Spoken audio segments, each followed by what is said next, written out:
Hey, good afternoon, everyone.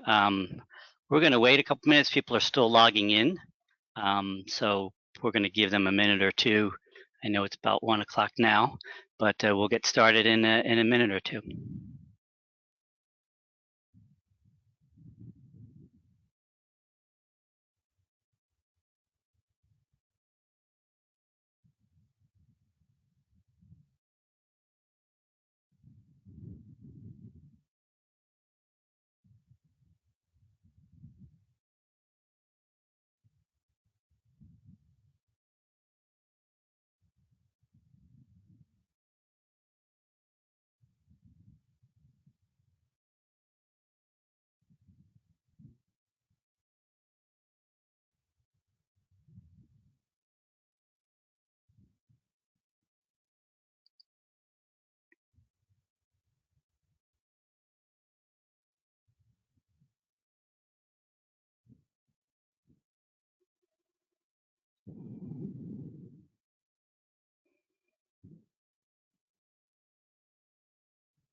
All right, we're going to go ahead and get started. So good afternoon, everyone. My name is Chris Rabia, and you are in the DRPT's Commuter Assistance Program and Special Programs Workshop, where we're going to talk about mainly the FY fiscal year 22 grant application process, but we're also going to do a little recap of fiscal year 21. Before we jump right into the presentations, just a little housekeeping. I think everyone's been on probably about 1 million webinars and things like this for the past 8 months or so. But we will pause throughout the presentations to take questions. But in the meantime, if you have a question, you think of a question, there is a questions chat feature in the control panel that you can just submit your question. We will try to get to all the questions. So that's one way you can do it. You can submit your questions, and we'll take those throughout the whole workshop, and we'll at the end you will get anybody else we missed or any additional questions. But also, if you don't want to actually type in your question, there's in the control panel you can click on that little hand. Looks like that. That's raising your hand, and I will unmute your phone so that you can ask your question verbally. So with that, I will jump right into it. So this is our grant workshop. We got a lot to cover today, and let me just make sure I can. Here we go. All right. So as I mentioned, you're going to be everyone's on mute. But if you need to ask a question, you can either raise your hand or put in the question feature in there. There will be this is being recorded, so shortly after this, we will post the webinar on our DRPT website. There's the link at the bottom of that page, so you can download it. But there are a number of good items that you'll want to download for the grant application period. All right, we've got here's our agenda. Like I mentioned, we will recap some things for FY21, the 6-year improvement program process for that. That's Marie Berry in our finance division will give you an update on that. I'll mention a little bit about, drawing down and how we went about the FY21 funding amounts for the what we are formerly known as the TDM operating and the mobility programs grant applications. And then Jennifer DeBrule will give you a brief look into her crystal ball and look at FY22 Outlook to see what we think is going to happen then. Grant Sparks will give an update on the special programs grant applications. I will jump back in, give you an overview of the Commuter Assistance Program is what we're calling this now, why we're doing that, what that means, the Commuter Assistance Operating Assistance Grant Project Program, and then Gabe Ortiz and Kathy Moline will talk about a couple of different applications in the CAP Project Assistance. We'll wrap up with some calendar and key dates and then show you some resources. And again, we'll collect some, we'll open up the questions at the end, and periodically we will pause here and there, again, to take some questions. But before I turn it over to Marie, I will want to try, we've got some polls and a survey at the very end, so don't click out of the section or exit the session. At the end of the session, there'll be a short poll or a short survey for you to fill out. But in the meantime, we've got a poll, and so the first poll is just trying to get a gauge of if this is your first one, or you've been to a lot of these DRPT workshops on grants. And so if you take about 30 seconds, and then we'll close the poll.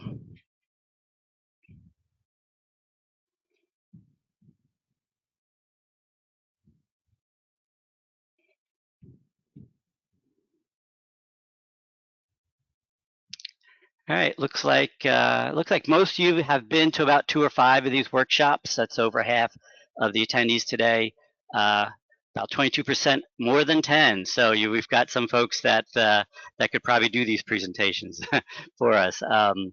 And 20%, this is their first one. So that's good. I think hopefully everyone, either they're your first time or you've been through a lot of these, get a lot out of it. So thank you for that. And with that, I'm going to now turn it over to Marie Berry, who will, if I can advance the slide for Marie. All right, so go ahead, Marie. All right, so fiscal year 21 SYIP process has been unusual this year, obviously. Just so you know, the CTB did not approve a fiscal year 21 SYIP in June like they were required to. So in order to get everybody funding to get them through at least the first part of fiscal year 21, we've been amending the fiscal year 20 SYIP to get you some funding. So we've been piecemeal giving everybody funding up to date as best as we could. And we started in June when we got some 5303 planning funds out. We got the TDM mobility first quarter payments out. We got 5310 operating and mobility management out, and that was just to get some money out there for you guys to at least start the fiscal year. Next slide. Then in September, we got the second quarter of operating assistance for you all, TDM mobility assistance, and then we also got the 5310 vehicles approved.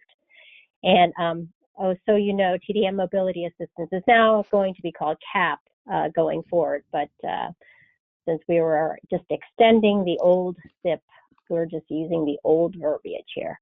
And then in October, we got some CARES funding approved, and I don't think that affects anybody in this audience. But, and then next slide.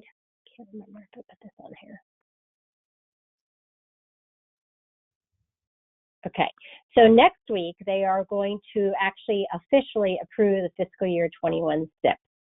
And so that will basically get the rest of your TDM and mobility programs operating approved, the rest of the urban capital approved, urban operating approved, demo, intern, and tech support approved, and senior transportation approved. And so that's when the fiscal year 21 SYIP will officially be approved by the CTB next week. And we're hoping within a week of that approval date to get most of these agreements out there for execution in OLGA for you folks, unless of course it's federal funding, but I think that does not affect this audience, so we don't have to worry about that.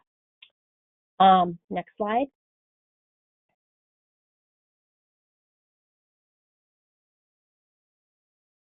Okay, so you can skip this one because I don't think anybody in this group cares about federalized projects. Is that true?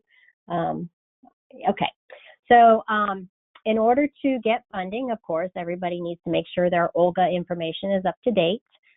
Make sure you've got the appropriate people with the authority to pin your agreements, because these are legal documents. So hopefully somebody who can contract for your agency is the one pinning these agreements.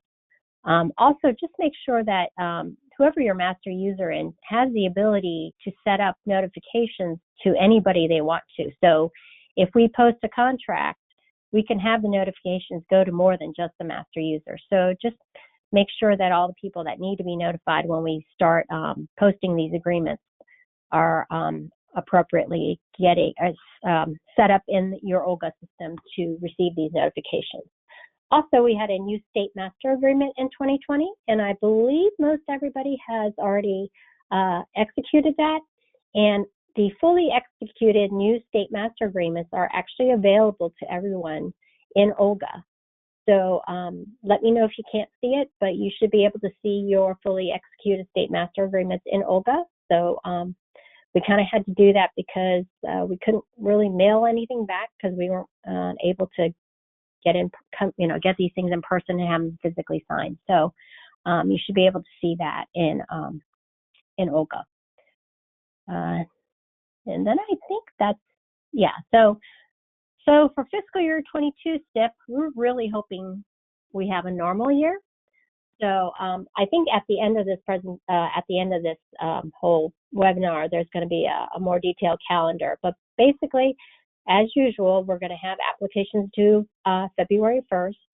The draft SYIP will go out sometime in April, and your program manager should be talking to you at that point about what's in that draft SYIP. And then we'll issue a final SYIP in May, and then the final fiscal year 22 SYIP will be approved by the CTB, we hope, in June 2021. And that's it. Any questions? If anyone has any questions for Marie about the FY21 SYIP or even the 22 SYIP process, I'm not seeing any questions in the box, and I don't see anyone yet. Let's see. Anyone have their hands raised? I'm not seeing anyone.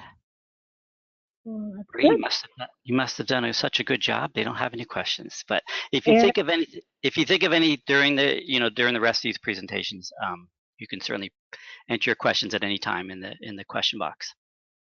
Yes, I'll be here till the end. So if you think of anything, I'll still be available at the end to answer questions.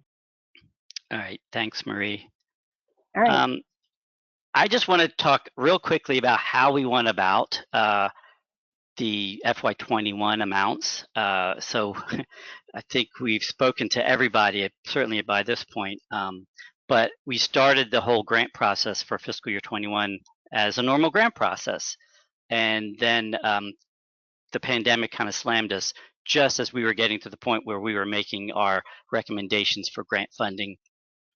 And that turned everything upside down. And then we had to go back, and we didn't know if we would have a SYIP for the beginning of the fiscal year or not. So we did a first quarter approval through CTB, and then we did a second quarter.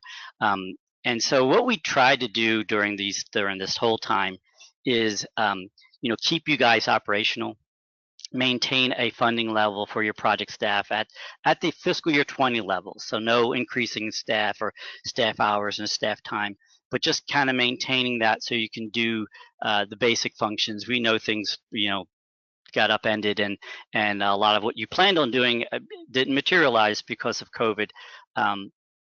But as we looked at the whole fiscal year, we wanted to kind of maintain your staffing levels, but also give you some funding to do some level of social media marketing or some type of paid marketing or some things throughout the year.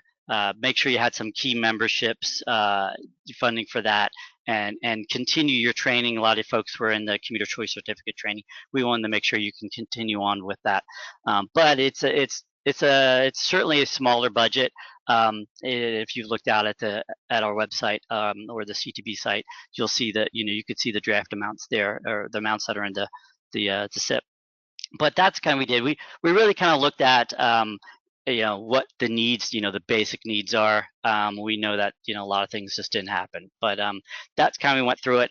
I will point out there is, as Marie mentioned, we have a grant administration procedures document, which we call the Purple Book. That has good information about how you go about getting reimbursed for the FY21 expenses. Reporting, and we've did a little. Nothing's really significantly changed, but we did kind of clarify some things we've got questions on about what type of reporting and documentation needs to come with a reimbursement request. And then finally, the last thing that I could tell you is one of the things we were able to do, which was great, I think it helped a lot, was to allow folks to do extensions on FY20 funding. That really helped, I think, keep things going. But we want you to use that funding first before you jump into the FY21 funding. Draw that down first. We would like to use the old money first. And even if there's some left over for 21, that's fine. That's no penalty to you. But we definitely want you guys to use the FY20 money first. And you'll hear this throughout the presentation, but talk to your grant administrators at DRPT can help you with that. At any point that you need some assistance with that. All right. All right. Not seeing any questions, so we're going to move. Oh, I see a question popped up.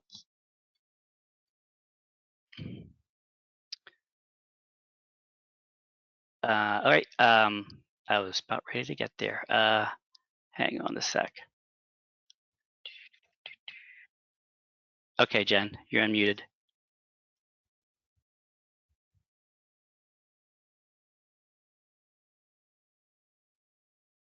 Okay, maybe you're muted on your end, Jen. Yeah. I'm good now. Are you ready to go? Am I up next? Yes. Let me just get to your slide. All right, go ahead. All right, as Chris said, this is Jen DeBrule, the Chief of Transit at DRPT. And as Chris said, I'm going to give you a look into my, as I refer to it, my cracked crystal ball, because I would say that the outlook for fiscal 22 is anything but clear. This year has been quite a challenge for everybody. And so what I want to do is try to, give you a little bit of perspective on, what we're expecting for fiscal 22, and some pointers that I think will help you as you walk through the rest of the workshop today and work on your applications for the upcoming application cycle.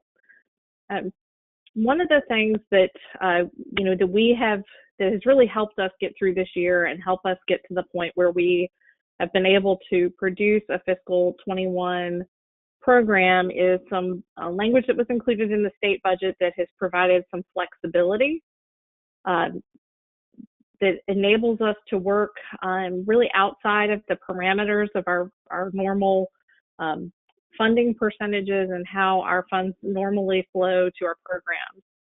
That enables us to prioritize funding for operating expenses, whether that's on the transit agency side or with the commuter assistance programs around the state. We do expect that flexibility to continue into fiscal 22 as we continue to try to monitor and somewhat prepare for changes in revenue that continue due to COVID. I do think it is important to remember that even in a regular, whatever normal looks like, in a normal year, we don't have a fixed budget for our commuter assistance programs. Our commuter assistance programs are funded as a portion of our special program set aside, which also includes other programs like our transit demonstration and technical assistance programs, our intern programs. So there's a lot of competition within that special programs funding set aside. And so in a year where we're having to be very nimble and we're having to utilize our funding maybe outside of those typical parameters, it's really important for us to come in strong and be able to articulate what the funding that's being requested is used for. It certainly helps us advocate on your behalf as that program is developed and the budget parameters set. We do know one thing for certain, and that is that the impacts of COVID and the pandemic have been incredibly significant. They have been very significant for how, I mean, when you just think about, you know, I'm coming to you from my home office and I've been here for, I think, 9 months now almost. And, you know, certainly that's not the way we saw 2020 going. And that cracked crystal ball, it makes it hard to look at what the future workforce is going to look like and what the needs are going to be. So COVID's really impacted how we do business, how we, and from a commuter assistance perspective, it's really impacted what our messaging needs to be, what our advertising needs to be, how we need to be focused on safety messages. We need to be focused on supporting teleworking. We need to be focused on supporting a return to public transportation. Instead of maybe talking about carpools, setting up carpools and setting up van pools as much as we had in the past. So now's the time for us to adapt and overcome and really rethink what our commuter assistance programs look like, are going to look like into the future. And that's something you're going to hear more from us at the state level, is how can we all work together to really reimagine what commuter assistance looks like in a post-pandemic environment when we get there. So adaptation is key. Being able to really clearly articulate what you're trying to accomplish, how you're going to measure that, and how those programs fit in a COVID or post-COVID environment are things that are going to be really, really important as you work on your fiscal year 22 application. And I think, Chris, that should be it for me. Turn it back over to you. All right. Thanks, Jen. Penny Newquist had a question. I'm going to unmute you. And go ahead, Penny. Thank you. And I meant to get my hand up at the first section that Ms. Berry had presented. One of the issues, it may not be an issue, I just am not familiar enough with the process. In Loudoun County, only the county administrator can sign these agreements. So we're not going to send him and give him access to Olga. That's not usually how we work the agreements with him. We usually give a cover memo and the agreement to him. Can we repost that to the Olga system after we've gotten his signature on these agreements? No, not easily. Is there any way they can give you the authority to pin on his behalf? Oops. This is how other agencies have handled this. I'm sorry? Go ahead, Penny. Go ahead, Penny. I had muted you, but. Can you hear me? I can hear you. All right. So how other agencies have handled this is they've actually gotten a document signed by whoever's authorized to pin your agreements or execute your agreements, to give authority to somebody who does have access to Olga to pin on their behalf. And then we can just maintain a copy of that authority. Okay, well, I can see if we can do that, but that has not been our practice on any agreement that I'm aware of in the county.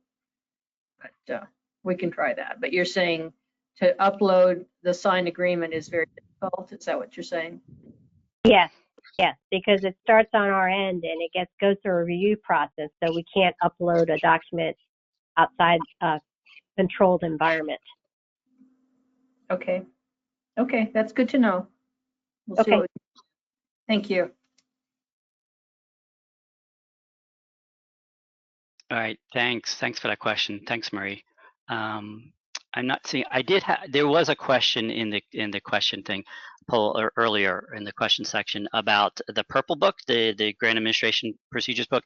That is in Olga, and if you just go to the Olga main screen, you don't even have to log in. But on the right, there's a little menu, or I'm sorry, on the left, there's a menu. It's in News and Information. You can click on that. You can see a lot of documents and things to download, but the purple book and the blue book, which we'll talk about, are both there for you guys to download or look at. All right. All right. Next up, thank you, Jen, for that. So next we have Grant Sparks, who's going to be talking about our special programs. And let me just make sure I can get Grant and unmute him. Wait, I think we have another question coming in, so hang on just a sec. So Kate, you had a question about what are DRP's thoughts on what rethinking CAP looks like. So actually, Kate, I'm going to open up your mic. So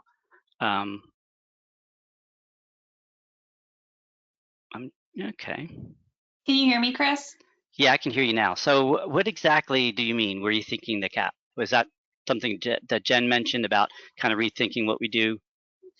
Yeah, and I don't know if you guys have it all figured out yet, but also in the context of the CAP programs updating their strategic plans at some point on the horizon, I just was wondering if you all had thoughts at this stage about what rethinking those programs looks like, maybe from a state perspective versus like the local or regional perspective. Yeah, I think what we're just talking about is how we engage with commuters, with employers, with our customers, and rethinking how we do that. Right now, obviously the things, business is not usual, and so that could be a long-term thing. And are there things we're learning right now that are more effective engagement? So I think it's more like that. It's not necessarily changing our whole grant program around, but kind of looking at how we do business with our customers. Yeah, and I think just to add on to that, do you all have a timeline in mind for how that work fits into, this next cycle of grant applications, or what our programs look like, next year versus in the future?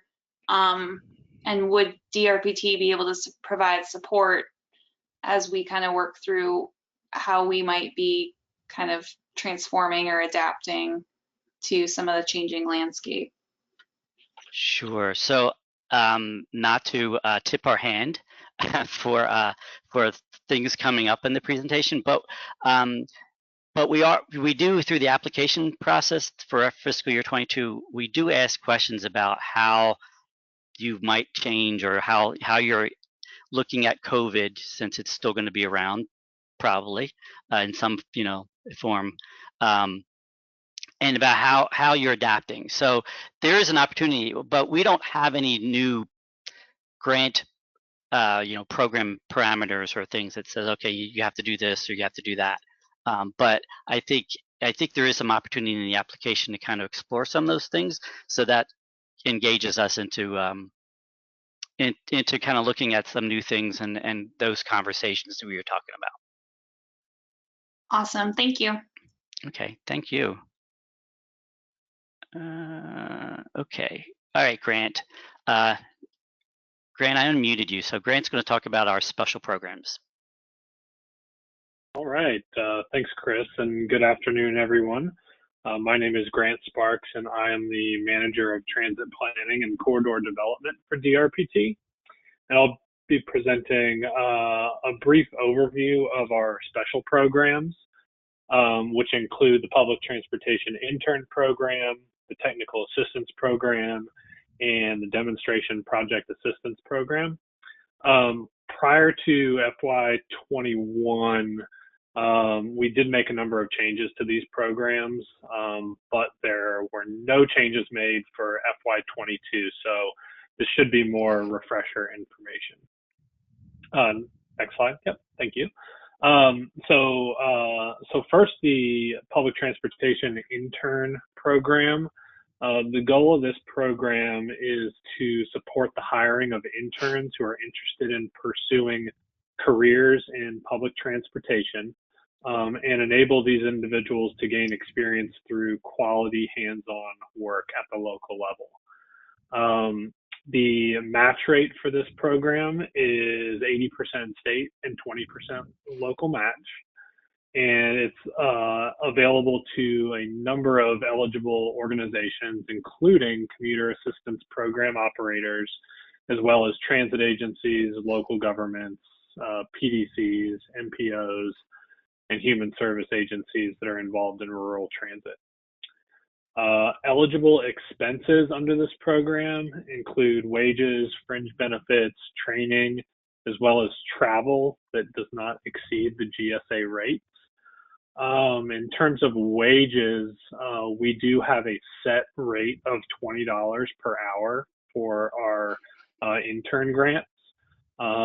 If applicants feel as though they have a different rate in mind based on their local employment markets, you should touch base with us just to make sure that we're okay with that different rate, because we normally do set it at $20 per hour.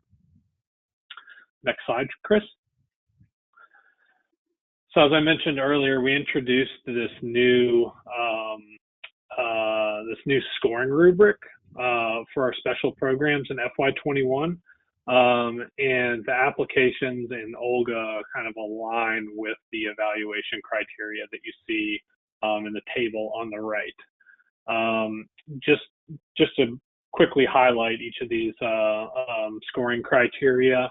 For the project scope, we're asking applicants to provide some detail on the proposed internship, including just a high-level overview of the scope, the budget, and a brief schedule. As part of this section, we're also asking applicants to include a draft hiring announcement as an attachment. For the intern work plan, which makes up the bulk of the scoring, we're looking for applicants to really show us that they've put some thought, I guess, into how the intern will be utilized and what specific tasks they will be performing on the job. For technical capacity, we require that all applicants identify as part of their application an intern coordinator who will serve as the point of contact for supervising the intern and executing the work plan. So this individual needs to be specifically identified as part of the application in order to satisfy this area of project scoring. And then last but not least, monitoring and evaluation plan. This is where the applicant should be describing the approach to measuring performance and evaluating results of the internship. Last year, in addition to like the scoring rubric that we updated, we also added some reporting requirements for the intern program. A quarterly report is required throughout the duration of the internship. And then at the conclusion of the internship, we also ask for a final report that documents and describes the work that was performed, and if there were any recommendations for how the intern experience could be improved, we ask for that information as well. There is more information, and this goes for all three special programs. As Chris mentioned earlier, we do have a grant application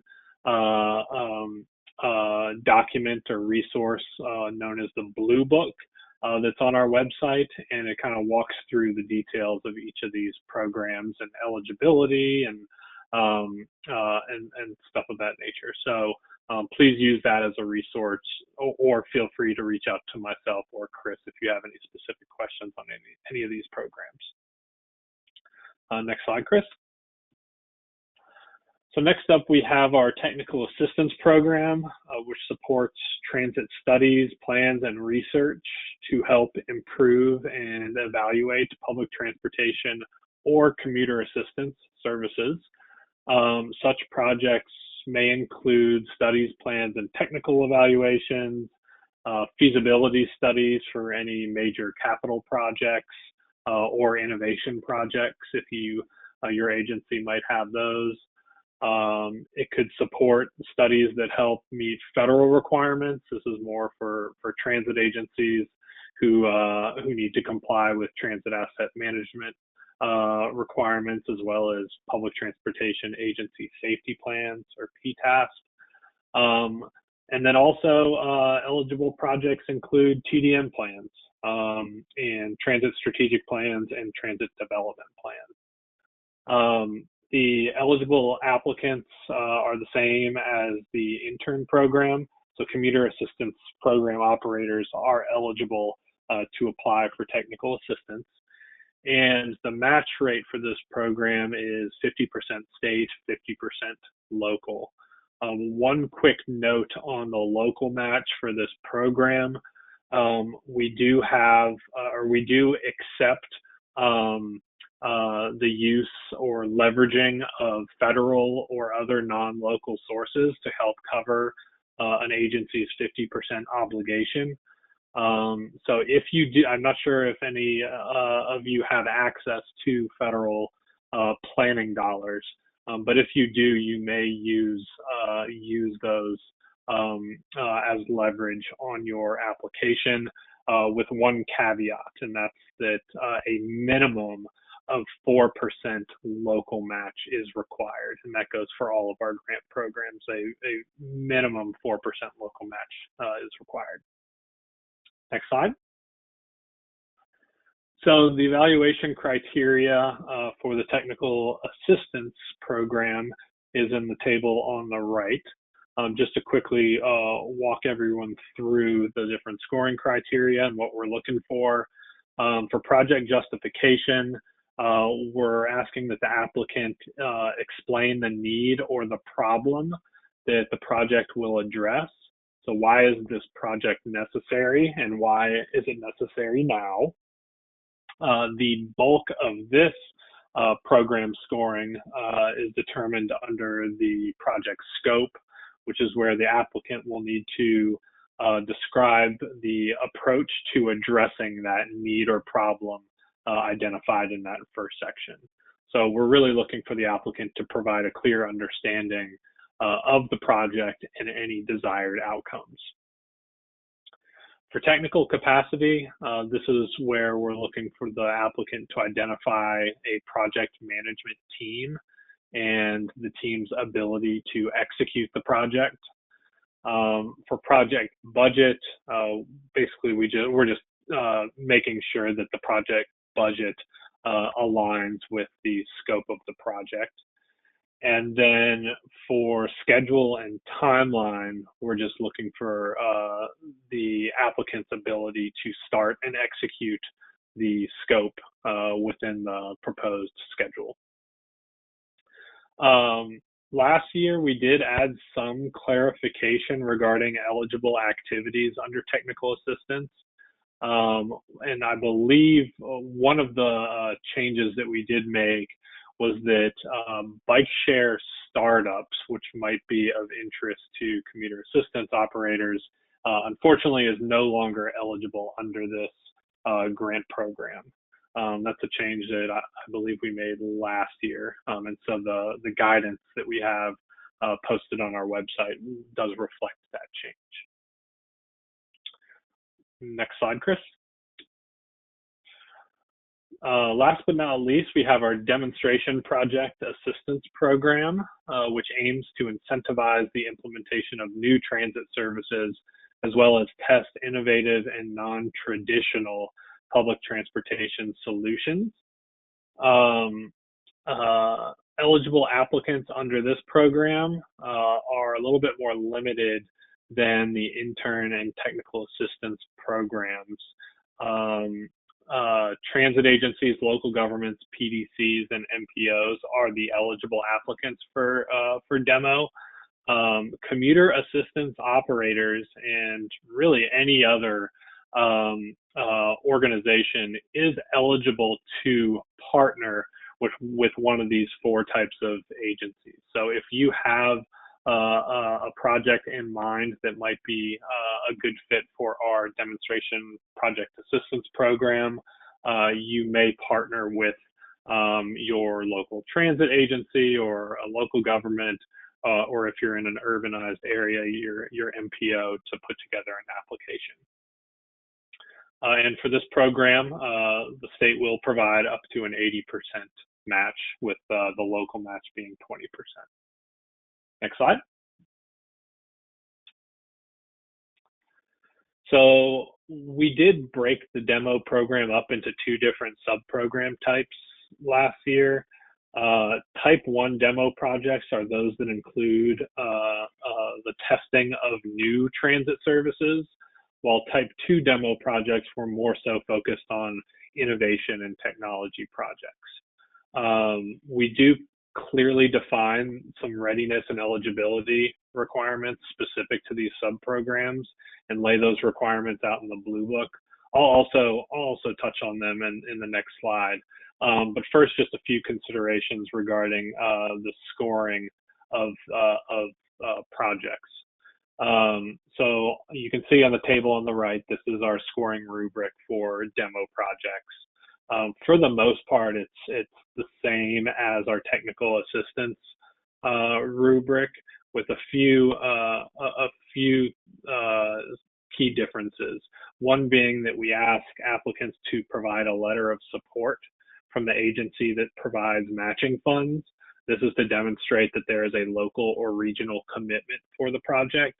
And then also we ask applicants to develop initial performance measures as part of their application, so we can better understand how success will be evaluated.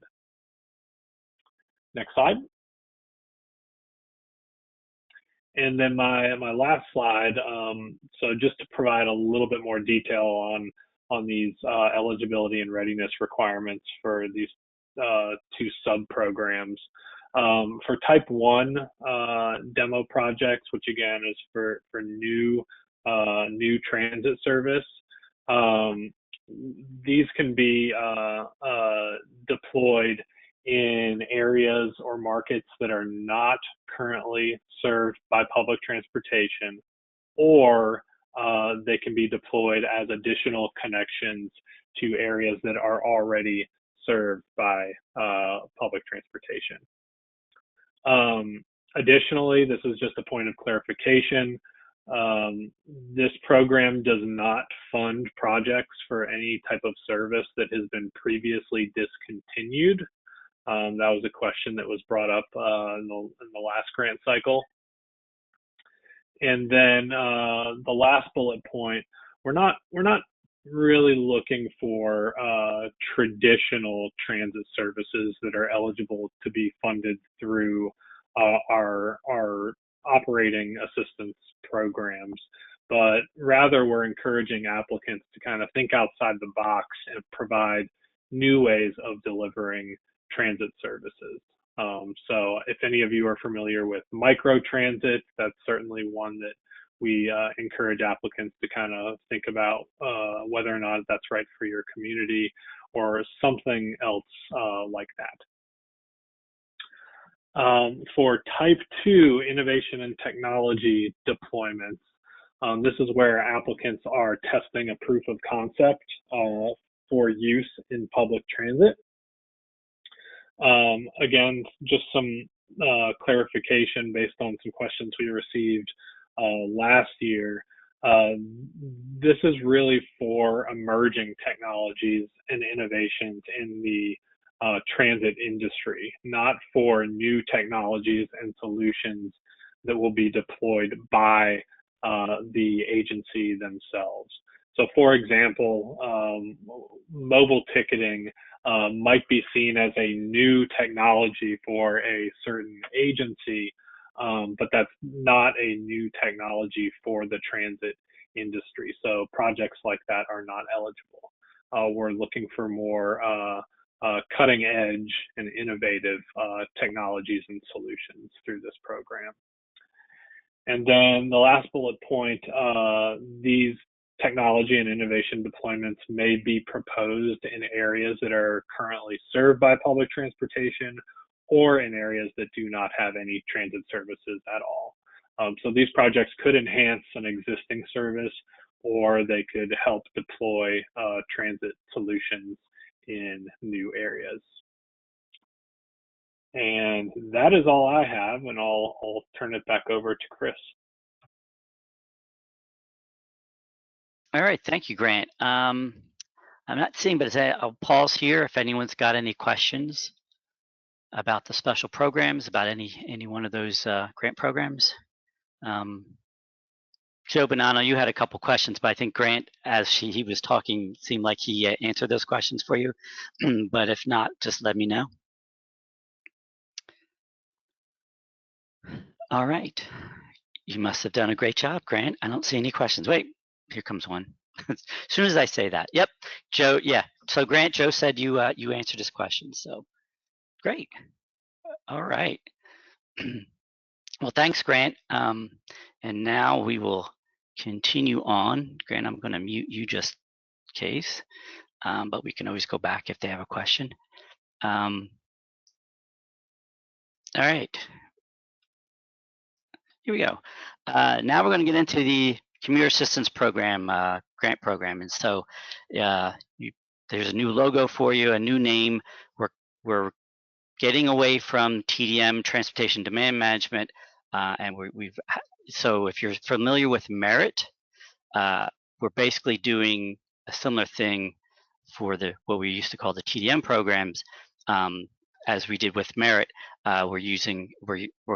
We've created the program called Commuter Assistance Program, and that's the overall grant program. So we created this new name for the grant program. It's for all the commuter assistance programs and projects. Like I said, it's similar to we base it similar to the principles of Merit to make efficient, responsible investments. And it incorporates the TDM operating assistance and mobility grant programs from before. So it's not a change in the eligibility and why and the purpose of the funding.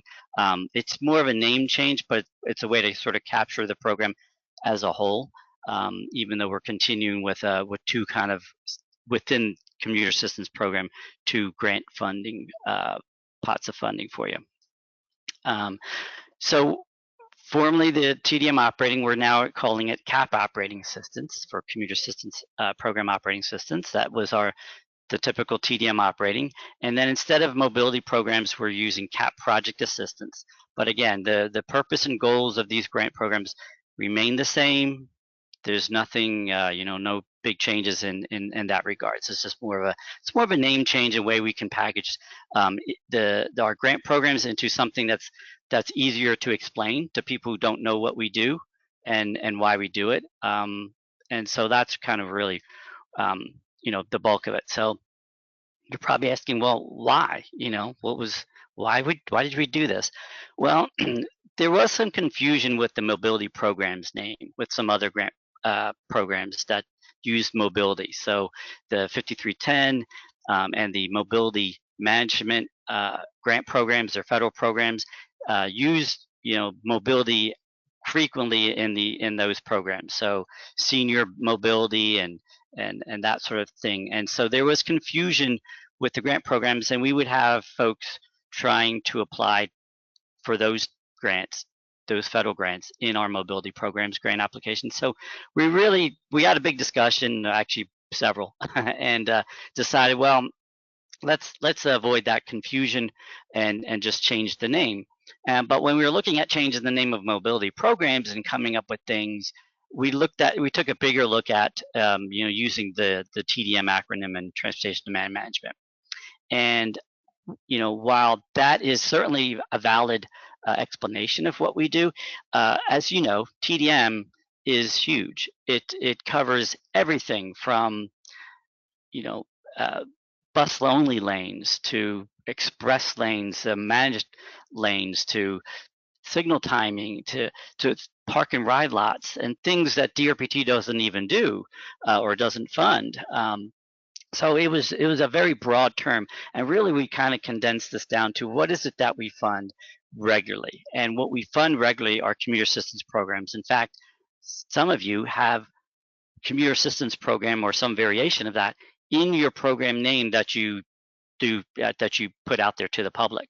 So it just made sense to say, well, that's what we do. That's easy to explain to people who are not in our business, and it avoids confusion again with some other TDM things that like maybe go through Smart Scale or some other programs that DRPT is. It's not, you know, directly an application through DRPT. So that's really why we did it. And again, I'll keep repeating this. It has not changed the purpose and goals of the grant program. All right, I'm going to pause there. If someone wants to ask any questions at this point, I see a question popped up. Let me see if I can get to it. So Jeremy Holmes, yes. Will the name change focus on commuter assistance place limits on non-commuter travel reductions projects or promotions? No, but it's really comes down to taking single occupant vehicles off the road. So if that's during the commute, if that's a commute, you know, to work trip, that you're eliminating that SOV trip, or if it's a non-commute trip, that's an SOV trip that you're eliminating. So even though we say commuter, it doesn't have to be commuter trips as long as you're reducing SOV trips or cars off the road. Okay. All right, so now we're going to get into the actual grant applications and go over, you know, what each one of them is, and if anything has changed or what have you with the system, because there is some things in the application part that they're a little different than last year. So we want to make you aware of them. But so now instead of TDM operating systems, it's CAP operating systems. It still supports the operation of existing commuter assistance programs. So if you don't have currently a commuter assistance program where you're getting TDM operating, you want to talk to me or one of your DRPT program managers to talk about what funding you might need if you're planning on developing or implementing a new commuter assistance program. But it supports all the existing programs, local programs, regional programs, and you know, in a nutshell, what is a commuter assistance program? It's a program that provides ride matching services, commute options to the public. All right, that's kind of in a nutshell. And typical services of a commuter assistance program: ride matching services. You know, you've got a website, you've got a phone number where people can call and get information, or go to the website and get information. Some of you have your own guaranteed ride home or emergency ride home programs. And just general, you know, commuter assistance program operations, you know, staffing and what have you, just to keep your program running up and operational. And again, the purpose and goal hasn't changed. It's still, you know, to support the operation of your programs, to reduce single occupant vehicle trips, right? And shift those, you know, by either eliminating them or shift those trips to carpool, van pools, and transit. And we want to, so in the applications, you've got to demonstrate that you're going to do that, and also that you're going to increase the number of commuters that are going to that are being entered into your ride matching system, either by you, your staff, or by the commuter itself, because we need to measure things, and that's how we measure things, right? If you're in Northern Virginia, you're familiar with the Council of Governments and how they measure things. It all comes from that ride matching database that we can measure things. So we need to get people in there. So that's got to be explained in your application. The funding is still remains the same. It's up to 80% state funding and a 20% local match. Now, one thing we did change here is that for the evaluation, we actually put in a scoring rubric where we haven't had before for the operating. Now, don't get alarmed. This is not something we don't have a formula like the transit operating, but we do want to rank and see where applications are, because we want to make sure you guys are putting in really good information, that not just for me or my staff reviewing it because we know you, but anyone else in our agency, or even someone else outside the agency wants to see, they will have a good feeling about what you guys are doing and why we're granting the funding to it. So as you can see, we've got a few categories of scoring. As Grant mentioned, the technical assistance is available for commuter assistance program, strategic plans, what we used to call the TDM plans, and we want to make sure that your program and the elements of your program are in that adopted plan that your board adopted. It's not just something that your agency just came up with on a whim. Obviously, we want to see this as part of an adopted plan. We want to see a good description of your marketing audience. You can do very broad, hey, we market to everybody in our whole jurisdiction or something, but probably that's not the case, right? Probably you've got some type of targeted marketing that you're doing to target those SOVs or certain segments of the commuting population. So we want to see that you've got a good handle on that, not just, yeah, we'll just throw some marketing out there. And also we want to see measurement of marketing. So how do you know if your marketing was a success? Because you could do things year after year, but how do you know if that's getting you anywhere? And you might have different marketing campaigns. So we want to see that you're looking at measuring them for success in some way, that you can say, hey, this worked, this didn't work. So guess what? Next time we do marketing, we're not going to do what didn't work. We're going to do what did work, and we'll do more of that. So that's what the measurement of marketing is. It means potential for SOV reduction. We want to see how you're really going after SOVs and how the likelihood or potential for you guys flipping them to transit or carpools or van pools. Budget detail, that's just standard things there. Is the budget look right for the things that you say you're going to do, and then cost effectiveness. So obviously you could do things, we can give you $1 million and you can do things, but is that cost effective? So we want to see that some thought has been put into kind of doing things, and it kind of goes back to the measurement of marketing, doing things that are going to get you the results rather than just kind of getting, putting things out there. So we're going to score them based on that. It helps us rank them when we look at them, and again, don't be alarmed, but the typical things apply when we look at these things, and this is just one tool that will help us by doing the scoring. All right, so what's new in the application? So there is a budget detail in Olga that's brand new. And if you recall last year's supplemental application, we had a big section in there where you had to put in a lot of your budget detail. We were able to get our IT people to put that directly into the Olga part of the application. So that's great news. It's right in there. So you don't have that thing where you got a budget in Olga and then you also have a budget in the supplemental application. We've eliminated that step because there was a few little things. It's easy to get, you put in a line item budget in Olga for this amount, and then occasionally we saw some variations in the supplemental.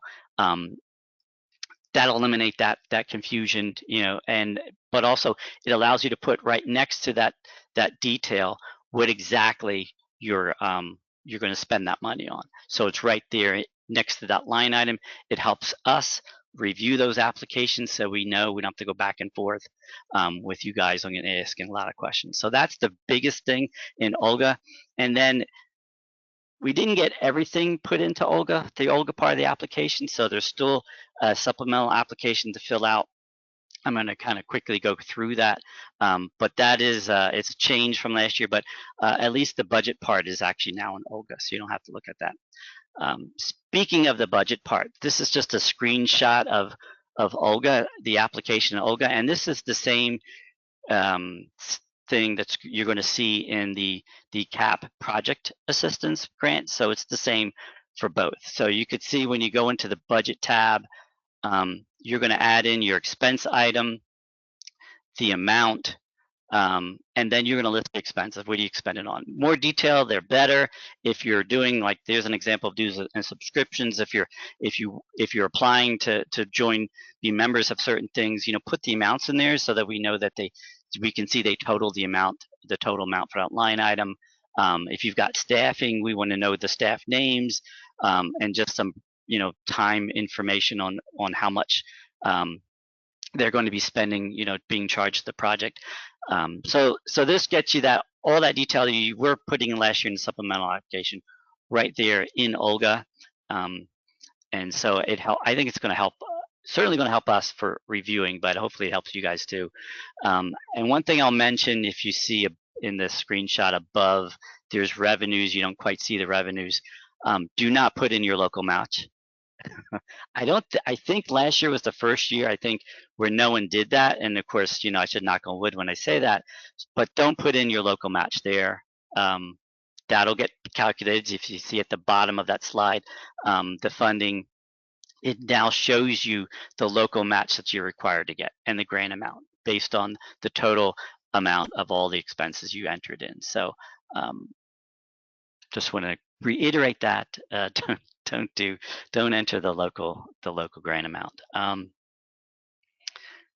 right.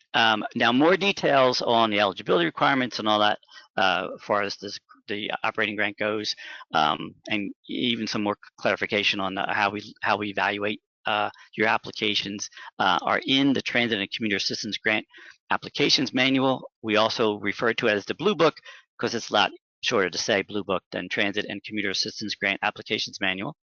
And it is on the website, the Olga website. You don't even have to log into Olga. When you go to Olga, you just click on the news and information menu item on the left side, and you'll see a whole bunch of other documents, and the Blue Book is one of those documents.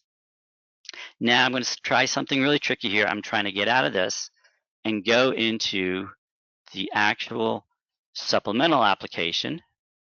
And go through this a little bit so you can see just a general, kind of the questions that we're asking. Similar to last year's, but we kind of give it an enhancement. It is a Word document. You will download this from Olga. And we want you to submit that as an attachment to your Olga application, but keep it in the Microsoft Word format so that allows us to put notes and some things in there as we talk to you guys, more about your application. There are text boxes that we use to enter the information. We did some testing with that. Hopefully those things will expand as needed as you add text. I don't think there are any limits. But if you run into any problems, obviously give us a call, and we'll look at it and see if we need to fix something. But the application very similar last year, just general program information, what your name of the program is, the geographic areas that you serve, the websites and phone numbers that the public uses to contact you or to find information, and any social media accounts that you might have. And then we get into, so for all these supplemental applications, we put in sections that were very common to applications.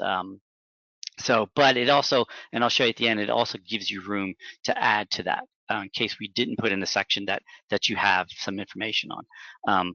But for operating, we put in the typical program components. We talk about ride matching, what systems you use, how you use it, how do you follow with those applicants.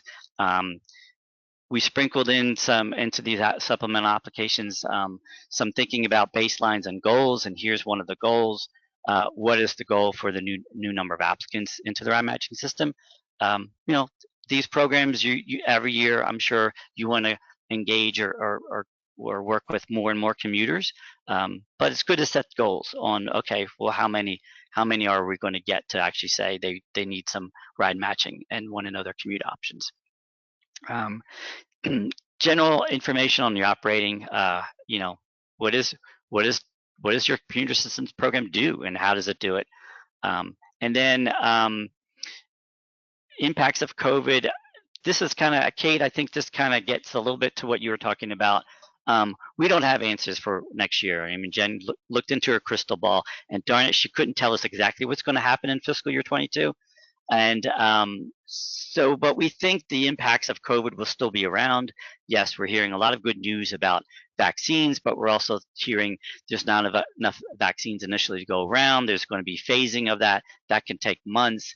So COVID will be around, and we think, you know, the way people do business will still be affected by it. So we want to see how you guys are at least thinking about that in your programs. I mean, it's hard. Like I said, we don't have that perfect crystal ball where we can say, oh, by this date, everything will be back to normal, or it's going to be like this, maybe, so we just don't have that knowledge, but we want to at least think about it. We don't want to be blind to the fact that this is COVID's out there, and it will be out there until, I was seeing numbers like 70% of the population that has to be vaccinated or something. Whatever it is, we think at least the beginning of the fiscal year, there's going to be impacts. And so we just want you to address it. There's, I'm not saying there's a right or wrong way of doing it, but I think we need to think about that. And we're looking for, we're looking at this too to learn from it. It's like how you guys are on the front line. So how are you guys really addressing COVID with your customers? All right, the next section is on guaranteed emergency ride home. Not everyone has one of those, but if you do, we want to see some information on it. Otherwise, you can just tell us, if you're in Northern Virginia, that you're part of the Commuter Connections program, and they operate the guaranteed ride home program. And if you have a guaranteed ride home or emergency ride home program, we want to know, how FY20 went as far as your number of trips and registrants, and then some estimates of what you think FY22 may hold. Here's a marketing section. I think we put marketing in all the sections because that's a common thread. We just want to know a lot of details of your marketing efforts, and this is for the existing programs. It's not your first rodeo, so you guys have probably a really good handle on. Yeah, we typically do these types of marketing and outreach efforts. I realize COVID has has squashed a lot of those, but again, I think you've got a good handle on things you will do. And also if you're coordinating or using other folks' marketing campaigns and things, including us, but also things that maybe COG does or even VDOT, we want to see how you're kind of leveraging that or coordinating with that. There's a section on contests and commuter challenges. Again, we're not saying you have to have these, but if you do, here's a section that we want to get some good information on it. But if you don't have one, you could skip it, right? I'm not going to go through all these questions, but as you can see, it's pretty thorough. We're trying to get a lot of good information from you. And so we ask some specific questions. Same things with incentives and rewards, only completed if you actually do some type of incentives or rewards, or if you use other folks' incentives and rewards. If you're part of the Commuter Connections Network, you might use their, carpool incentives or something like that. So we want to hear, this gives you an opportunity to put in a lot of good detail. Again, if something is not applicable, just skip it. And here, like I mentioned earlier, we put in what we see is the most common components of a commuter assistance program is operating. But if we didn't have something in there, this is your place here to add that. Or if you just want to provide some good information that you think will help us evaluate your application, here's a nice place to put it. You can obviously attach some other documents if you wish. This is where we do, we have a section on all the supplemental applications on the detail of program staff and contractors. So a little difference here. There's a section for your applicant's organization staff. So I think you've seen this before. Name and position. What are they going to do to the grant that you're charging to the grant? Like, how are they doing your program, and what will they be doing that they charge to the grant? And then a total percentage of their salary or wages charged, to the grant. Some people put in a staff person and only 50% of their time is charged to this grant. Those are the types of things we want to know here. Definitely want to know if about any type of salary increases or raises. I know for the state, we were planning this current fiscal year to get a raise, and COVID, ended that. But if you think, if your board is looking at giving raises and things for FY22, we definitely want you to kind of put that in so we know about it. Again, we're trying to keep, for this, our recommendation is keep the staffing levels to what we had approved in your contracts for FY20. But obviously, it's your application, and if you feel like you can justify adding to that, then you'll need to justify that so we can look at it. And then we also put in a section on contractor staff and contractor work. Now, the contractor staff section is only those contractors who act as if they are a staff person in your organization. So they are acting on your behalf. So you might hire contractors that work directly with commuters in some capacity. They're working as basically your agency. And so that's what we want to know. Who are those folks? And what are they doing? What is contractor work instead of staff is if, we hired this marketing firm and they're going to develop some marketing materials for us. That's contractor work.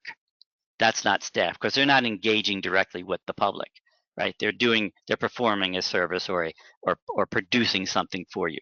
So that's the difference between staff, a contractor staff that you may hire to act as if they're your staff, and just a contractor that you've got them doing some type of work for you. And that ends the that application. I know I went through it quickly, but I will tell you this, we want you to contact us if you've got questions, either myself or Gabe or Kathy, and you'll hear from them later. So that's the operating. I will pause here to take some questions, and I think we do have some questions. So Joe Stainsby asked, are we going to be freer with outreach and promotion, so you can put that in FY22? So I would say yes, but still I think this is where you address COVID, right? I don't, if we think July, we're going to start holding in-person events and those big promotions that you used to do outdoors or on-site at some place. If you think that that's going to happen, then yes, put that into your application. Or if you think that's happening, that might happen in the second part of fiscal year 22. Those are, yes, so you can put all that in there, and then obviously, like we did this year, we'll adapt as the situation is needed based on what's going on with the pandemic. But yeah, I think the application is, do what you think. Put in the application what you think you need to have a successful program that's going to take single occupant vehicle cars off the road. And if that's promotion and marketing and outreach, yes, you put that in there. So the answer to your question is yes. That's the short answer. All right, I will pause here. Anything?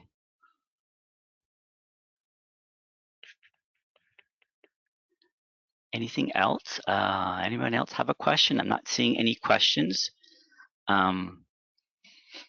So this might be a good time to take another poll or a couple of polls while you're thinking about before we move on to the CAP project assistance. So speaking of marketing, I am going to launch another poll. Basically, asking about, what your biggest challenges are right now for developing marketing materials. And I'll just leave this up for about 30 seconds and give everyone time to vote.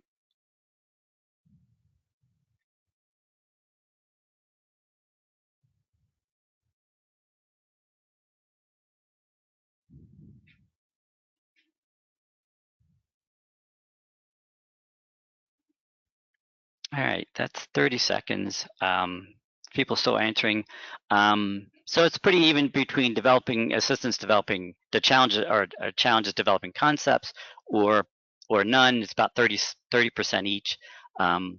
Graphic design is a close second, and then ad placement is about 12%. So that's good information to know. I know a lot of you guys have, are very good at developing your concepts and doing these things, but some of you may not have, graphic design people on hand. So this is good to know.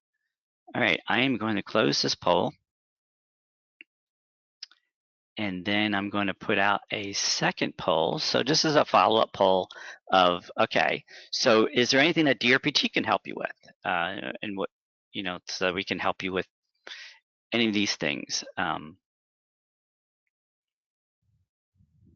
again, I'll leave it up for 30 seconds.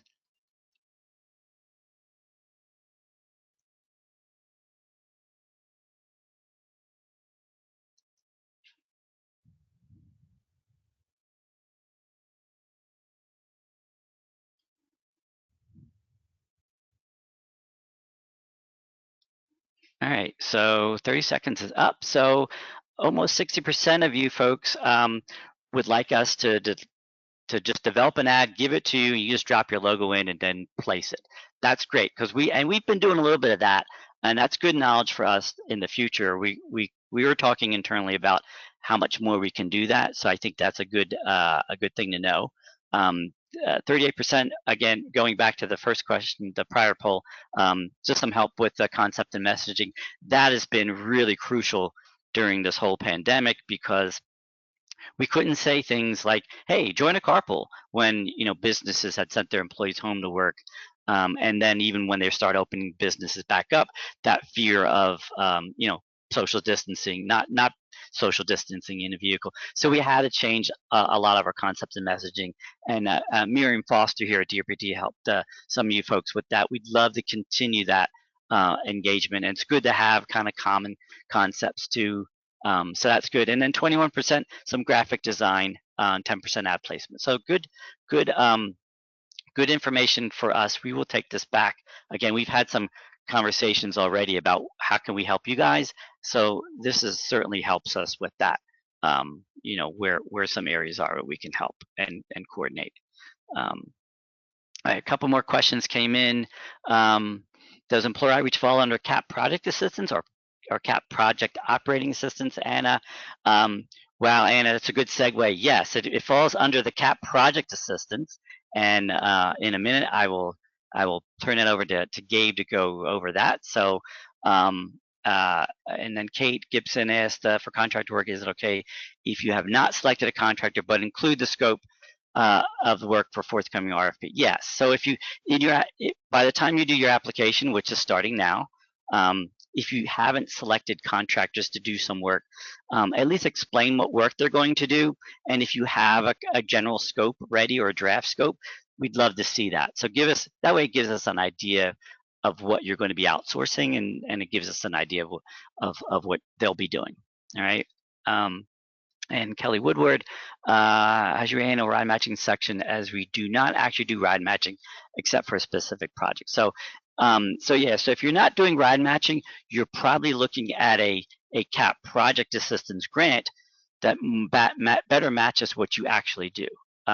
So Kelly, my advice is pay attention to Gabe and Kathy coming up, and look at the CAP project assistance to see if that's more in the area of what you guys do.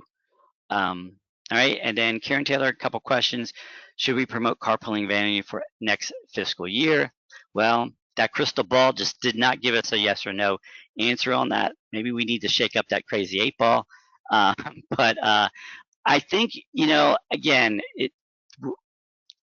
to give you some guidance, I think you could look at this and say, yes, if things improve and get close to normal, where we're not telling people to distance themselves and we're not limiting gatherings and things, I think you could probably promote sometime next fiscal year, carpooling example, similar to how we did it before the pandemic.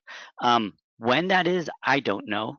And that makes it hard. I realize that makes it very hard to put in an application, but do your best. And I think you can do things well. If the scenario is, if the situation is better, here's what we want to do as far as promotions. But if COVID is still around and we still have these, CDC still saying distance, keep 6 feet apart, wear a mask and all that stuff, what are you going to do then? I think maybe, it makes it longer, but you may have to look at kind of 2 different scenarios at least to get an idea. And then Karen, you followed up just trying to get an idea of what your marketing message should look like. Yeah, we can help you with that. We've been working with a lot of folks on that marketing message to kind of put out sort of common things. DRPT put out that there was a commuter guide, commuting in the COVID era. We'll be taking a look at that to see if we need to update that and help you. I think some of you have used that guidance or pulled information out of that guidance to your own messaging. So the bottom line is, and this year more than ever, I think, coordination with us, with others, for those messaging makes a lot of sense. And so we'll work through it with you guys. We were also talking about having some more follow-up webinars, and I think webinars on things like messaging probably, I'm going to say probably, will happen in fiscal year 22, just so we are going to all get on the same page and share our ideas and share those messages that work for whatever the world is like in FY22. So hopefully that answered your questions there. And while I'm doing that, I'm going to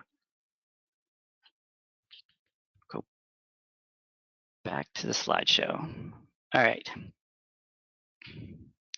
So back to the slideshow now. So Anna, this is kind of what you were asking about, employer outreach. So we do have that second kind of grant program. We've got the operating, we've got project assistance.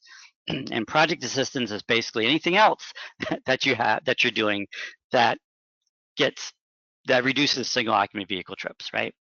And they can be a number of things, from just shifting the carpool vanpool transit or telework to those are the big ones. But as long as you're reducing SOV trips, it's a project that would fall into project assistance rather than operating.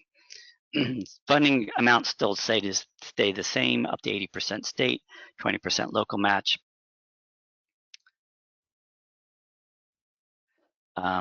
What's new, so that detailed budget in Olga is also in the CAP project assistance application in Olga. And then similar to last year, where last year for fiscal year 21, we had a single supplemental application for what was mobility programs.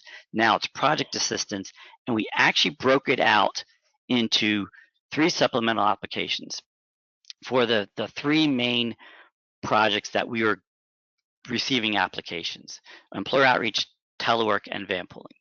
Now, if you've got an idea for a project that reduces SOVs but doesn't fall into one of those categories, so maybe it's like a big marketing campaign that you're doing to get people on transit or something like that, that's fine. You could still apply. You just won't have a supplemental application. You'll just put all your information in Olga, and in Olga you can always attach documents as you need to. So we just did supplementals for the 3 sort of big topics that we see that are very common for us when we get applications. But anything else that doesn't, so you could still apply for things that don't fall into one of those 3 categories is what I'm saying. As long as they're going to reduce SOV trips, you can apply. All right. So I'm going to turn this over to Gabe, who's going to talk to you about the employer outreach. Hello, Karis, can you hear me okay? I can hear you fine. Go, Gabe. Good, great. All right, so I will cover the employer outreach / services projects, supplemental application and projects. The good news is a lot hasn't changed from last year. We'll go over a few tweaks in the supplemental application when I'm done talking about the general program in itself. So a couple of things. Here are the goals for the program. I'll let you all kind of look over these. Again, not much different from last year. I think the one takeaway is any project you do has to be in support and really in conjunction with the overall goal of the grant, which is obviously reduced SOV, but then you have these specific employer outreach grants, or I'm sorry, goals that we also need to be addressed. So I won't belabor this too much by reading these over. You'll be able to access these in the Blue Book, and then also should be stated pretty clearly in the supplemental app. So moving ahead, when we, if you could go to the next, yeah, there you go, Chris, thanks. So in terms of evaluation, you'll see a common thread here. So again, I won't rehash everything word by word. Chris kind of went over this. Even Grant had a lot of great information on this. You know, the one thing I will say, and it's kind of a bit of a insight into how at least myself, and I know Chris, and I'm pretty sure Kathy too, how we kind of view a lot of these applications, but we do view them as almost investments for the state. So keep that in mind as you fill out your application. You know, is this the best use of the state's money? We want to make sure the applications reflect that. So, so again, something to keep in mind. And then moving ahead to this next bullet here, you know, the one takeaway from here is that I want to make sure that programs, projects, whatever you're going to have reflected in this application, make sure that we do have, you know, measurable activities. And at the end of the day, we want to, the way Grant said it really well, we want to know what was your measure of success. Like, we want this to be clear that, you know, come July 30th of, or June 30th of next year, or at the end of the fiscal year 22, we can look over this and we know what was, you know, if this was successful or not. That has to be a critical part of these applications. So make sure everything's measurable. You can't really look at success without measuring something. So keep that in mind with all your activities, that they do center around that.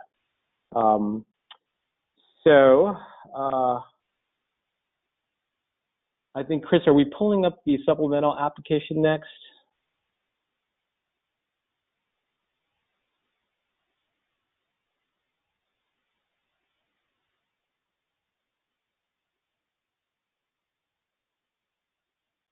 Chris, are you there?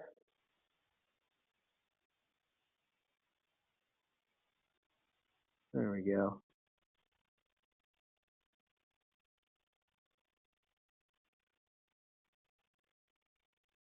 Okay, so with this, kind of had I mentioned, like I mentioned before, you'll see a lot of overlap between these supplemental applications. Now, obviously, this will have some specific parts of it that do talk directly about employer outreach. One thing for me that I'd like to see in applications is the section, and I think, Chris, page 2. If you could go to page 2, there is a question asking what geographic areas does this program cover. And here I want to be clear that we do want to make sure that you are very specific here. So in other words, if you can refrain from saying, well, we're going to cover the entire county, or we're going to cover the entire city. You know, what we want to see here are specific corridors. What we want to see here, are there any specific business parks that you'll be tackling this year and reaching out to? The way I kind of see it, you know, funding is not infinite, and you can't cover everything. So that's where we want to make sure that you all show us exactly what you're planning to do and where it's going to be done. So again, be as specific as you can here. We're all working with limited resources, and while we'd like to cover all of Arlington County, or we'd like to cover all of Loudoun County, that's just not realistic. So to the best of your ability, let us know exactly where you'll be kind of concentrating your focus on. Tell us exactly the specific areas of your city or county or regional district area that you'll be looking at. So that's one of the things I wanted to point out here. I think moving down, Chris, if you can go to the baseline goals section. Chris touched on this as well. One thing I want to say here, this is kind of a tweak from last year. We didn't have really specifics on this when it comes to baseline info. So, you know, one thing I want to say is, as you guys are filling this out, if you are having trouble with coming up with baseline, or even finding the resource to come up with the baseline, make sure you get in touch with us. I think this will be a little more pertinent to the Teleworks supplemental app, and we'll make sure to touch on that really quick. But that's also something I wanted to say. And just an overall message, as you're filling this out, do not hesitate to fold us in if you're running up against something that doesn't make sense to you, or you need clarification on, or you just want to, a second opinion on something.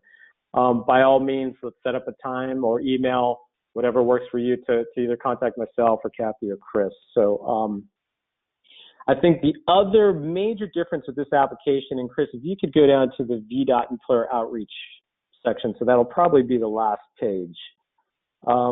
This will be more pertinent to Commuter Connection Network members here in Nova. But as Chris kind of mentioned, you'll be filling out what your budget will look like for this application in Olga.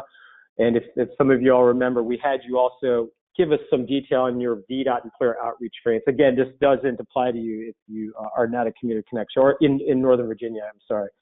But this is where we'll be asking for that VDOT Employer Outreach information here.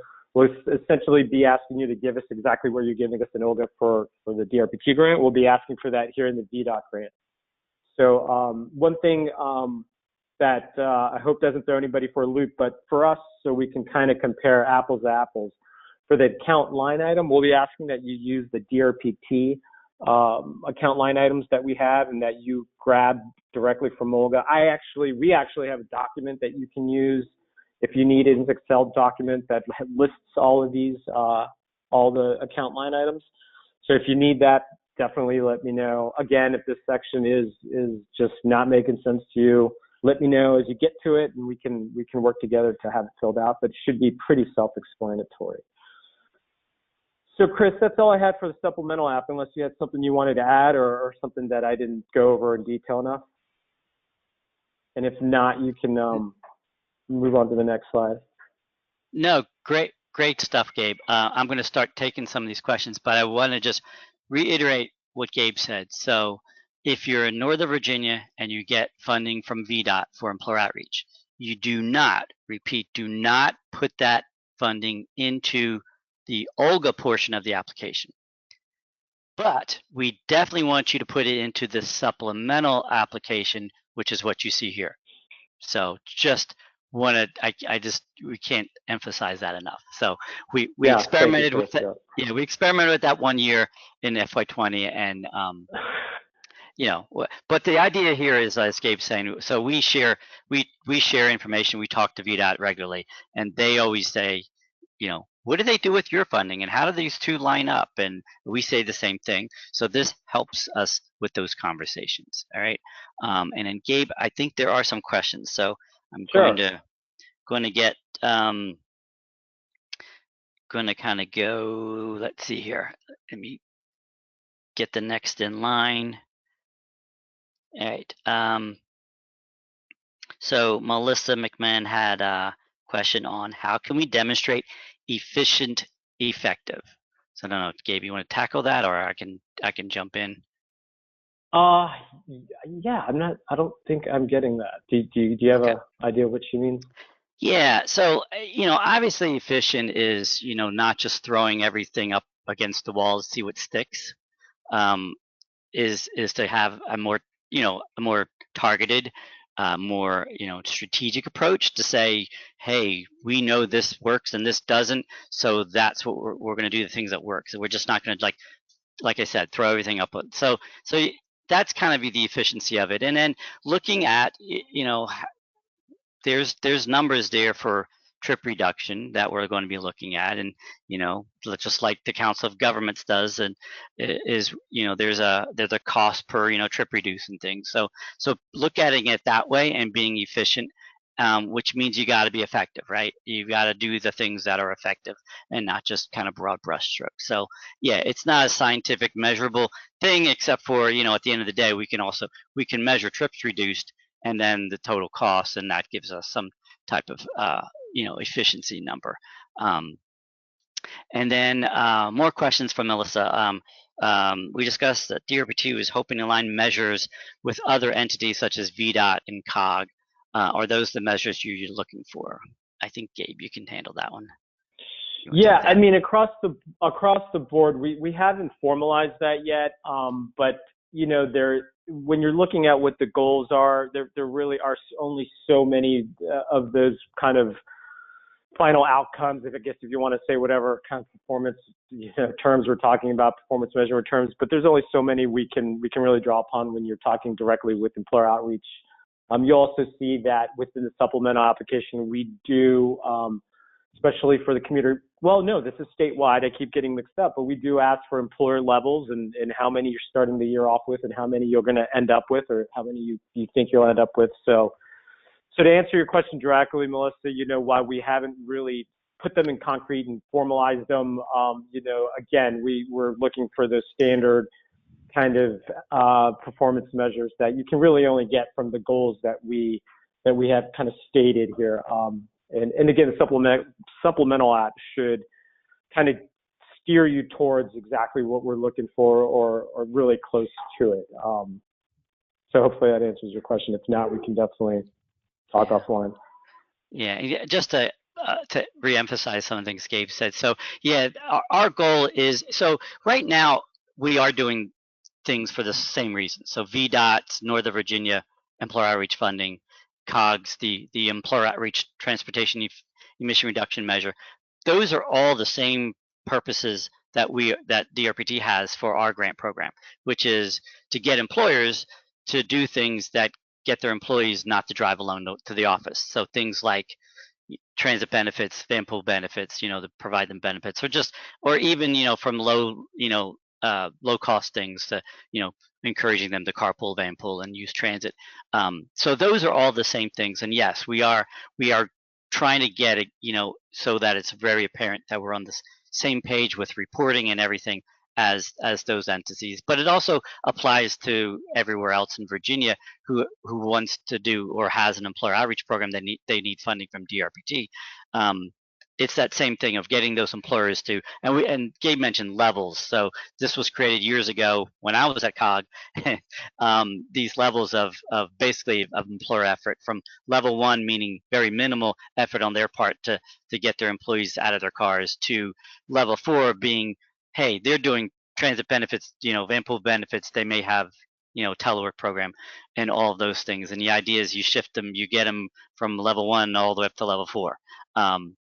And so those are still the same across the board.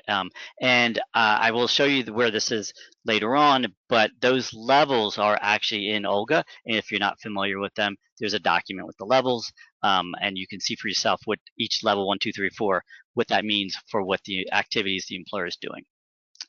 All right, and then Melissa had another question about, our transit grant programs also using specific measures of performance, efficiency, and effectiveness? Are they the same or different? So the answer is yes. The transit program, the grant programs, have a lot of performance measures that they have to go through. In fact, their transit agencies' operating funding is tied to those performance measures. So better performing, increases your chance of getting more funding. So yes, they have a whole slew. In fact, if you missed the workshop that was at 10 a.m. today, that was recorded, and that has a lot more information about the performance measures of the transit agencies, and that not just for operating, but on the capital side for transit, there are some specific measurements that go into calculating capital also. So it would be good, I would say that would be a good resource to, once that recording for the earlier workshop is posted, to listen to that. But then you can contact DRPT. We'll put you in touch with a transit program manager that can tell you a lot more than I can about how all that works. But yes, they are under, I would say, a lot more scrutiny and a lot more measurement than we have for our commuter assistance programs. And Joe Bonanno, so can a survey be useful to determine the needs of businesses in the region? That might be a good tool. Absolutely, Joe. So we didn't get into it, but I know, Joe, I think you were the one answering the question there. Can a technical assistance grant program be used to do, TDM or commuter assistance planning, like the commuter assistance strategic plan? Absolutely. And a lot of that entails data collection, which surveying is one way to get that data. So the more data you have about your customers, the better you can create your program to to their needs, and also a way of contacting them. So yeah, and Joe, I think again, I think we definitely will follow up with you offline to kind of discuss a lot of this stuff. I know you're one of the newer people to all of this. But yeah, I think you're on the right track with surveying. Surveying will, doing the right survey the right way will give you a lot of really useful information, and we can help you with that. All right. Now I'm going to go back to the presentation.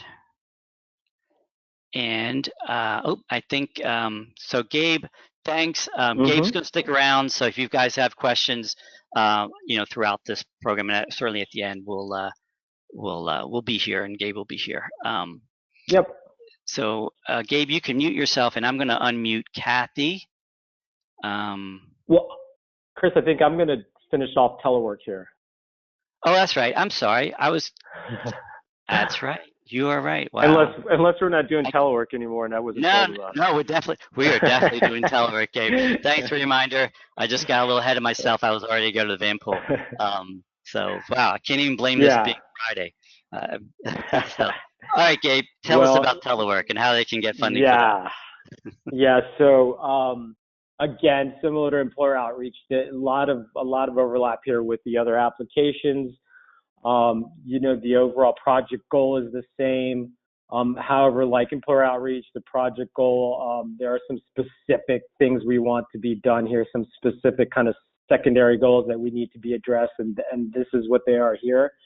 Again, won't read them, but if you guys can take a quick look, these are pretty simple, pretty straightforward. I guess what I will emphasize is what goes into the telework VA partnership. I mean, that's really foundational of what any project or program that we see here. And really, I'll say project, because one thing we really don't want to see are any standalone or brand new type of programs here for telework. We'd like everything to be funneled through DRPT's telework VA program. So again, at the foundation, that's what these projects have to entail. So we'll talk a little bit more about what that means, but yeah, Chris, if you can go to the next slide.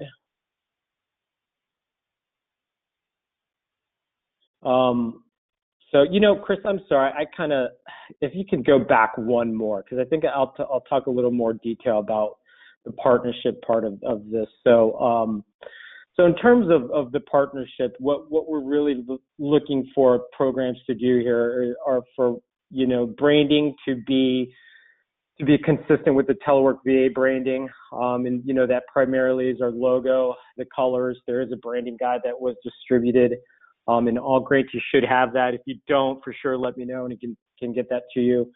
That's really an integral part of this. We all know kind of communications is forefront when it comes to a project, and that's what we're hoping that when any kind of marketing efforts are done through this project, that telework VA branding is used and everything that goes along with it. We started this year, but in terms of any leads that you get, and by leads that would kind of loosely defined as an employer that wants to start telework and wants to work with telework VA. That's basically what we're saying there.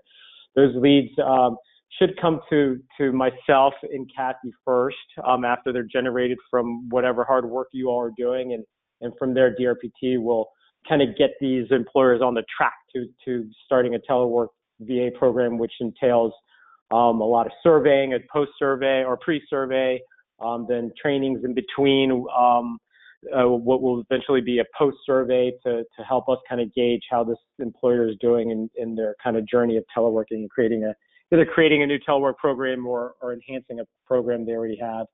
I know this is kind of redundant, but collaboration is key. So, the way I see this is a great opportunity for the entire state to kind of work together on one common initiative. We all have our separate cities and counties, and we all have different challenges and all very different in that respect. And I understand that, but this is a good way for all of us. And by all of us, I mean, the state and all the various commuter assistant programs to work on something together and to have some consistency across the board with one project. So again, collaboration will be key.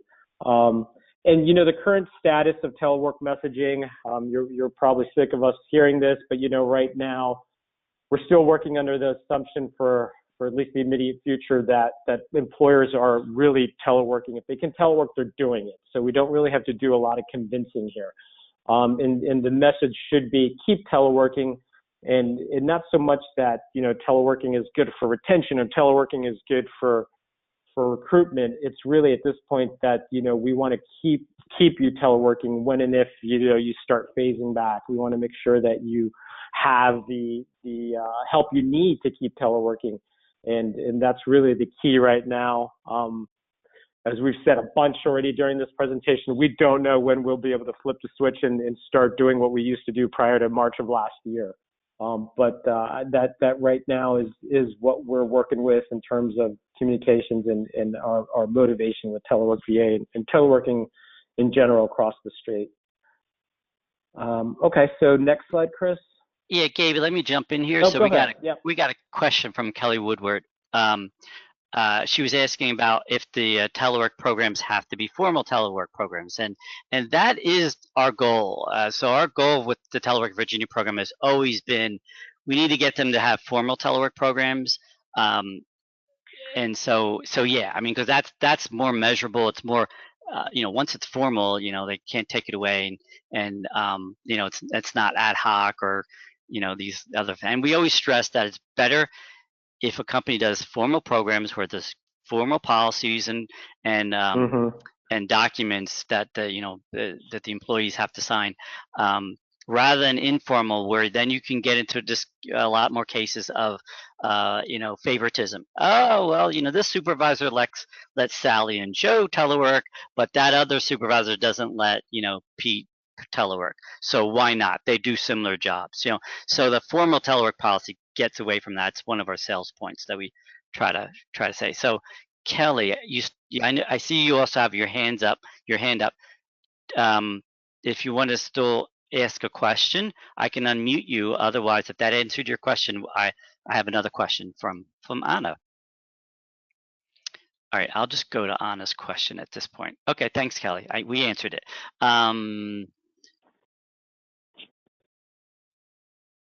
Okay, so Anna, I'll try to answer your question. So Anna, you've got a lot going on with Fairfax County. You've got employer outreach, you've got telework promotion, you've got really great best workplaces for commuters program and your plus 50 benefits program. And so you're asking about applications, which ones do you do and which ones do should you do? I would say, you know, anything that you're doing with an employer. Now, so the difference between, well, let me back up. The difference between the telework partnership and employer outreach. So, because employer outreach, you know, technically could you know, have something to do with telework. The thing with telework as a separate application, supplemental application, is that if you want to do something more robust, where you're really just working with employers for that, and you want to measure that success, and that helps us get into, and that helps us because then, you know, we can talk about telework as a whole in those numbers. So, you know, if you're doing something where you're spending just a few $1,000s on telework promotion, and you're not really, you know, engaging the employers on, you know, or you know, working on established in telework program, then it's probably not worth doing a separate application. But if you want to work with us, and again, you don't have to have your staff be the telework experts. As you know, DRPT has the experts, but if you want to create that telework program that's got a telework promotion, but also has those next phases of it to where we work with you with that employer to develop, you know, a formal telework program, then yeah, that might make sense, and you might reach a threshold where you're spending enough money on that to warrant a separate supplemental application for telework. So, but on the employer outreach side, you know, the best workplaces for commuters and your plus 50, I see that as all employer outreach stuff that you could put in an employer outreach grant. and and it's separate enough, I think, from the VDOT stuff, but also, it's not separate, right? It's still what you're doing with the VDOT money. Just you separate up more of an accounting procedure than anything else. But I think so. I think hopefully I at least got some nuance there of what is an employer outreach versus telework. But obviously, Anna, you can call Gabe and me. We'll be happy to talk to you and your staff about as you're starting to look at these applications to see if it's worth putting in a separate one for telework or employer outreach or what have you. So, and that goes for anybody. We definitely want to talk to you guys through the process before you click submit to make sure we're answering all your questions. You're getting us the information, and yeah, some of these things are a little bit nuanced. And we'll probably get similar questions when it comes up to van pulling. So, can I just do van pulling promotion with my CAP operating assistance? Well, absolutely. But if you do, more robust van pulling where you're working directly with those commuters to form the van pool and all those things, it might rise to the level where, okay, you want to separate that out.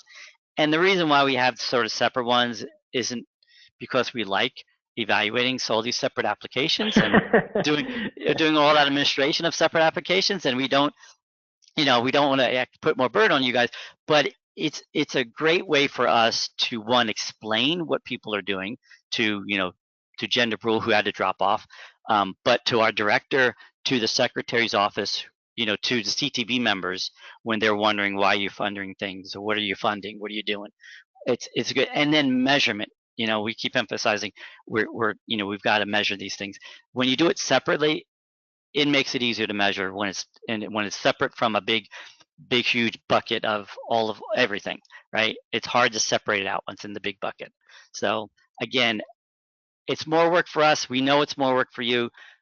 We don't like more work, but I think the end result is worth the additional work, because we're being able to show people who don't work on the stuff daily, but who have some influence of whether or not we get funding, what we do in very specific ways, because they are not generalist.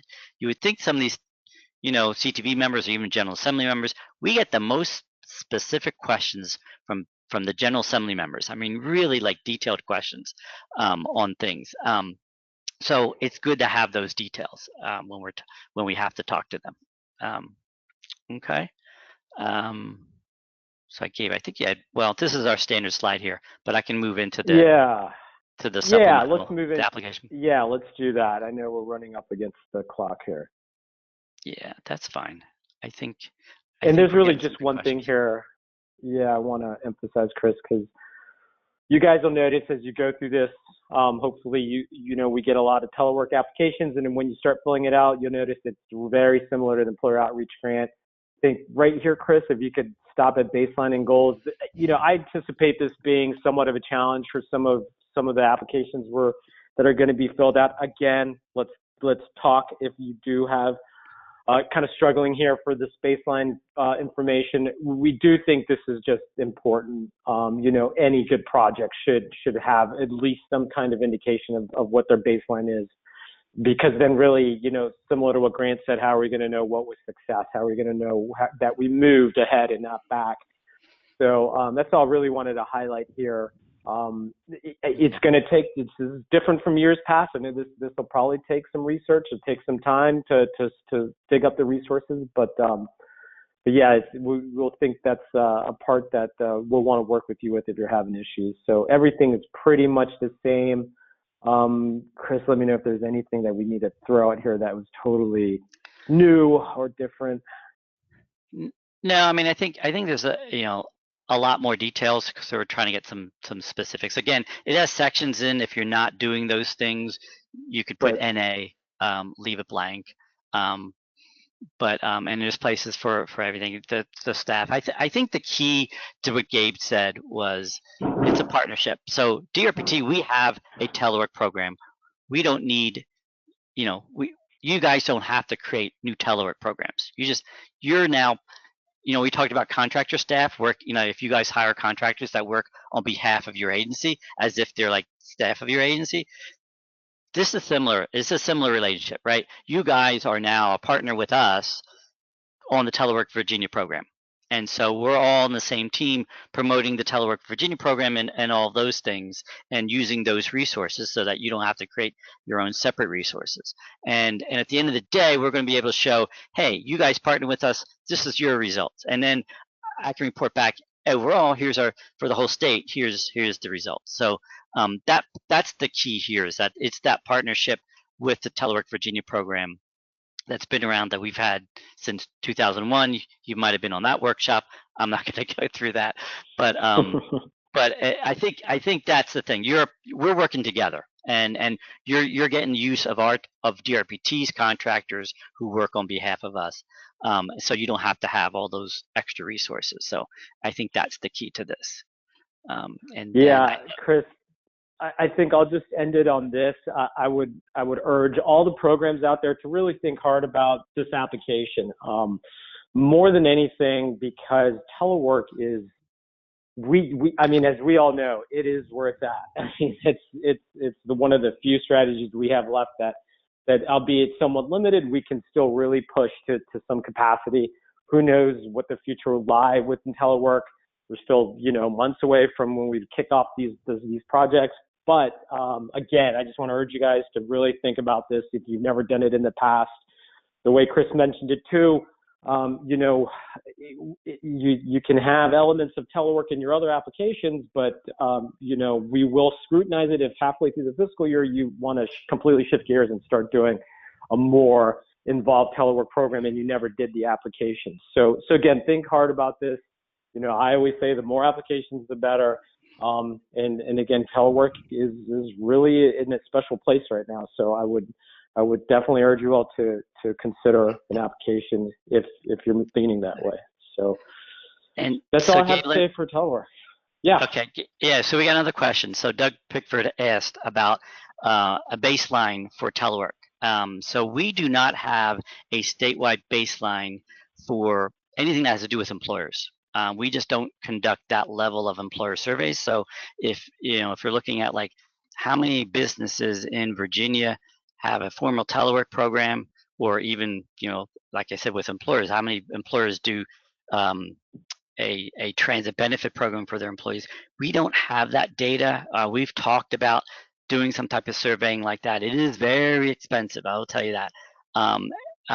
But it may be something we need to do in the future. So we could do statewide surveys, but that's mainly getting us good information on the commuter side, the individual side, and not so much the employer side.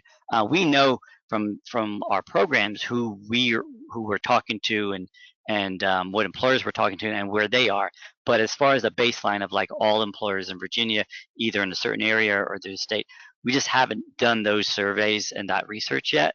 But it is something I think it's very important. You raise a very good, important point that it would be good to have that, not only just for telework, but even I think for other things that employers do with regards to their employees and commuting. So maybe one day we will get there.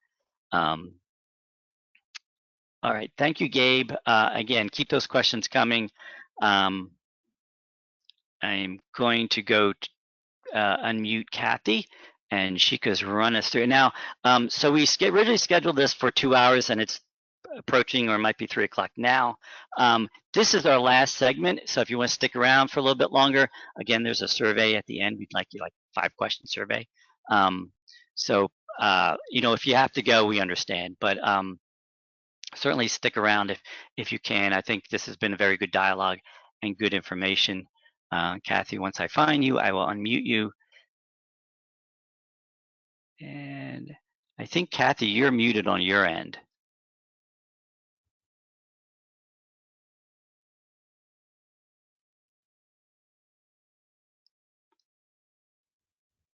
All right, Kathy.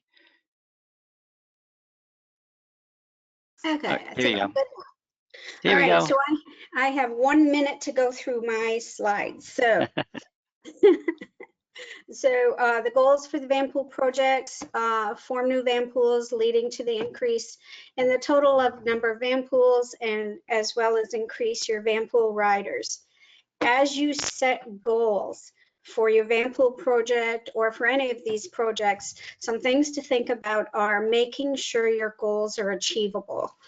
Your timelines are set and reachable, and know what your desired results will be. Next slide. And then, of course, the application evaluation is pretty much the same as everyone else. Is the project effective? An effective investment for the Commonwealth? And then, of course, it must be measurable. And then, I don't know if you want to pull up the supplemental app, Chris? Yeah, or... yeah, yep, I'll do that. Okay. I'm getting good at this now. All right, Kathy, there you go. Okay. As we walk through this application, it's important to understand that you are not required to fill out every section in the application. Just complete the sections of the application that are applicable to your project.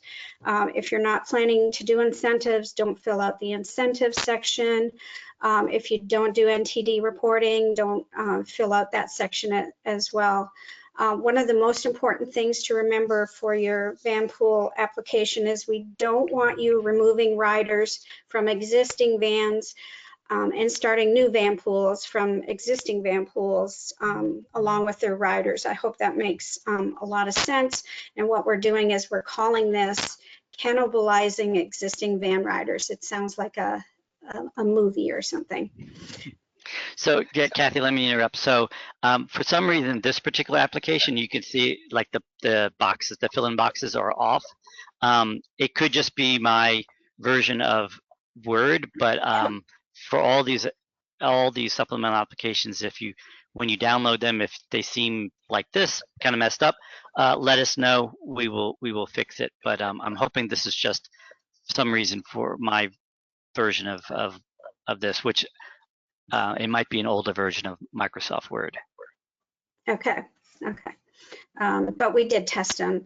So basically the baseline and goals, we want information on your current van pools, that are operating in your service area, and the goals for increasing van pool resulting from this project. And just like any other supplemental application, in this section of van pool formation and riders, we want to know how your response, you should consider COVID's impacts are being addressed. Do not include any marketing in the van pool formation and new riders section, as there's a marketing section further down in the application. New riders, we want to know how new riders will be placed in new or existing vans. And like I say, I'm running through this, so I do apologize. For marketing, we want a detailed description of campaigns, events, purpose, specific messaging, the marketing materials and advertising that will be used, how those items will be created, ad placements, the dates of each campaign. Are you coordinating with other organizations and their marketing efforts? How will these marketing efforts lead to more van pools and van pool riders? And how will the marketing lead to travel mode behavior change and the reduction of SOV trips? Most importantly, we need to know how this will be measured. Okay, financial assistance and incentives. It's pretty basic. We want you to describe the financial assistance and incentives that will be used to form new van pools, assist existing van pools, attract new riders, describe the eligibility requirements and rules, and how it will be published to the public. Is there any other financial assistance provided by other organizations or programs? And if so, how will this be incorporated into the project? What system or database will you use to document the van pools? Any of this information, you are required to attach copies of the rules, any forms to the application in Olga. Incentives, again, if you're not doing incentives, skip this section. Describe any incentives that will be used. List the eligibility requirements and rules. How will these requirements and rules be published, again, to the public? We need to make sure that you need to let us and explain to us in your application that each incentive meets the applicable local, state, and federal legal requirements for the distribution of incentives, and confirm that the incentives to be charged to this project are meeting these legal requirements. And again, you are required to attach copies of any rules, forms, etc. to the application in Olga.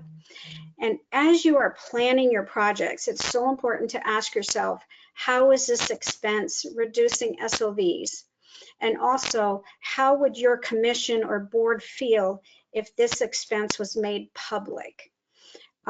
New to the form is NTD reporting. We want to know, will this project collect Vanpool data for NTD reporting? And if so, we want it described in detail. We need the name of the approved agency that turns in the Vanpool data. We want you to describe how the financial assistance or incentives will be distributed, and what will be the amount of the financial assistance or incentive. If you have a calculation of how that's done, if you could include that, that'd be awesome. Describe the process for tracking and documenting the provision of financial assistance. What agency will receive the federal funds granted by the Vanpool data, and how are those funds going to be used? When each Vanpool that has data reporting in NTD begins to generate federal funds, approximately after 2 years, how will the financial assistance or incentives to collect the data be continued? And what will the source of the funding for the financial assistance or incentives be? And if you have any questions on that, you can let any of us know. But again, we want you to attach all your contracts, applications, agreements that will be used specifically for the NTD reporting to the application. In Olga, measurement of results, we want you to detail how the results of this Vanpool project will be measured, particularly in regards to the goals that you set in the section above. And of course, there's a box to list any additional project information that will help demonstrate how this application is a good investment for the Commonwealth. And I'm going to skip the program staff and contractors, as Chris and Gabe have already touched that.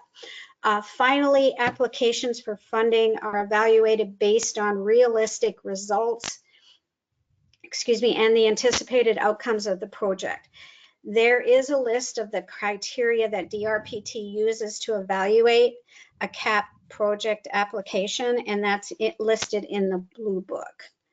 And I know I did that so quick, and I apologize. So hopefully Chris could keep up, and I will turn it back over to him. All right, thanks, Kathy. Yeah, that was. Yeah, I know we're going over time here, but I have one quick poll. I know we're losing some folks, and then while we're doing this poll, I will answer one of the questions that came up. So Kelly Woodward actually had a question that was a really good question. I think applies to others too.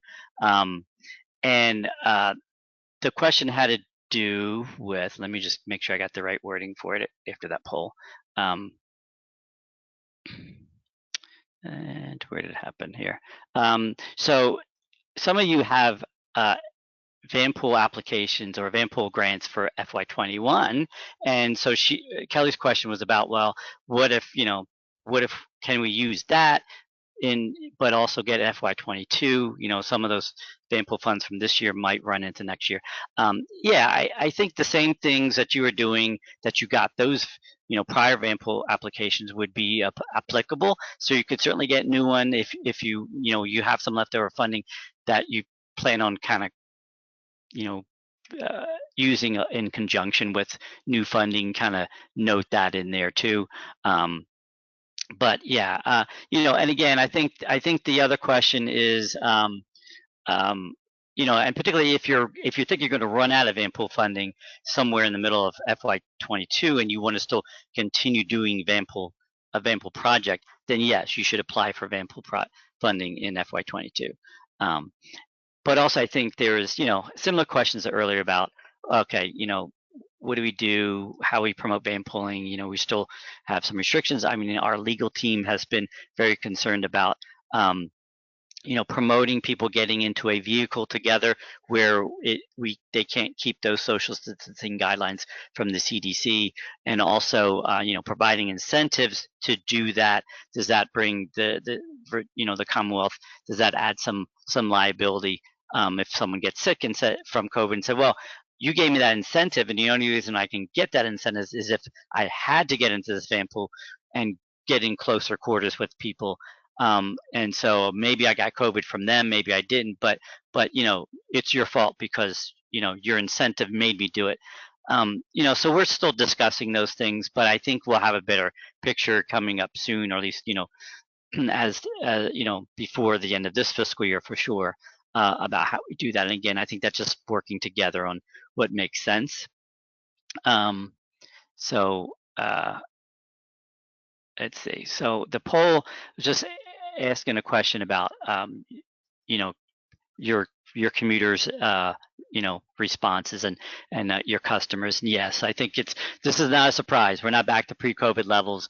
And yes, 84% said it's still significantly less than pre-COVID, and about 16% said it's almost the same. So some things are getting better. So but yeah, we certainly are aware of that.